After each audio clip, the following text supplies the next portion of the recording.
War is hell, but some weapons of war make it even worse. To that end, the international community has attempted to curtail the use of the most heinous weapons in existence.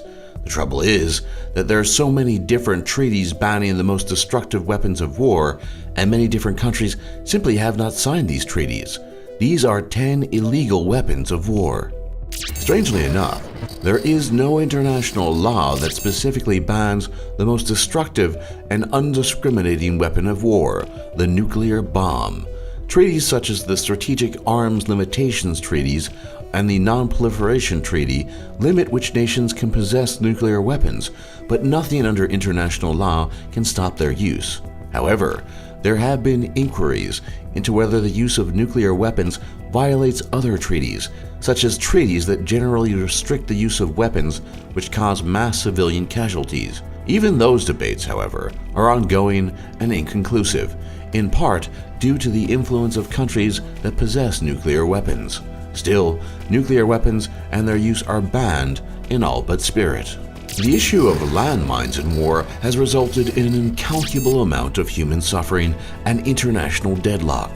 There has been a protracted battle in international courts to ban anti-personnel landmines, which the Ottawa Treaty of 1997 does prohibit, but the United States is one of 35 countries to not sign the Ottawa Treaty. However, landmines used by the United States Army self-detonate after a short amount of time, so that they are never left behind after U.S. forces have ceased operations in an area. Normal landmines, however, pose long-term threats to local civilians because active mines can lurk beneath the surface for decades after a conflict has ended. It has been calculated that abandoned minefields have killed or crippled more than 1 million civilians over the past century. The sad thing is that the Ottawa Treaty does not cover the use of anti-tank mines, but these only pose a threat to civilian vehicles, as the weight of a person could not trigger an anti-tank mine. Either way, international treaties on landmines are far from comprehensive in scope and in their reach. What's worse than stepping on a landmine? Stepping on a landmine, being rushed to a hospital, and then learning that the doctors trying to save your life can't find the deadly shrapnel lodged in your body, even with X-ray imaging. Explosives with plastic fragments have been banned because they make it impossible for even the most experienced doctors to save the lives of their victims. Stepping on a plastic fragmentation landmine is an almost guaranteed death sentence, and the United Nations Convention on Certain Conventional Weapons thankfully classifies the use of these insidious weapons as a crime against humanity. The very first treaty on the use of firearms, while they were still in their most primitive form, was the 1675 Strasbourg Agreement, which prohibited the use of poison bullets. You would wonder why this treaty was a necessity, as the purpose of rounds fired from a gun is that they are intended to kill an enemy without the use of elaborate poisons. Early firearms weren't terribly accurate, so armies in both Asia and Europe would cover bullets in poison or hazardous biological substances such as a rotting carcass to increase the chance of a successful hit resulting in a fatality. This centuries-old ban on poison rounds is still in effect to this day. Mustard gas is practically synonymous with illegal weapons of war. Used liberally by both sides in the First World War, this heavier-than-air gas would cling to the ground after it was deployed, flooding trenches filled with enemy soldiers. Victims of mustard gas would have their lungs filled with fluid, effectively drowning them.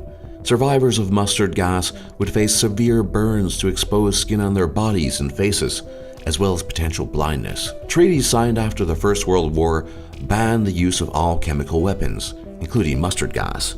Strangely enough, though, chemical weapons had already been banned by the Hague Conventions of 1899 and 1907. However, both the Allies and the Central Powers chose to ignore the ban during World War I. For the most part, militaries around the world have kept their promise to never use mustard gas. Non-state actors, such as Islamic State militants and Sudanese insurgents on the other hand, have used mustard gas against their enemies on multiple occasions in recent years. The international ban against chemical weapons extends to riot control agents such as tear gas and pepper gas as well. Even though these chemical agents are non-lethal, they do impede the ability to breathe, which is used as a litmus test to determine whether or not a weapon is a prohibited chemical weapon. As with hollow point bullets, there is no limit on the use of these agents outside of the battlefield. This ironically means that tear gas and pepper sprays cannot be used against Islamic State militants, as that would be a violation of their human rights, but is perfectly acceptable to deploy against peaceful civilian demonstrators in Western nations. Nerve agents also fall under the category of chemical weapons and are thus outlawed by international treaty. These toxins cripple a target's nervous system so that it is unable to send life-sustaining signals to their body.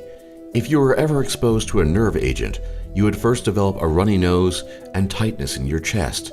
Soon after, you would have difficulty breathing. As you lost control of your bodily functions, you would involuntarily salivate and vomit. Death would finally come after this point, but only thanks to a complete respiratory failure. The effects of nerve agents are long-lasting and increase with continued exposure. Survivors of nerve agent poisoning almost invariably suffer chronic neurological damage.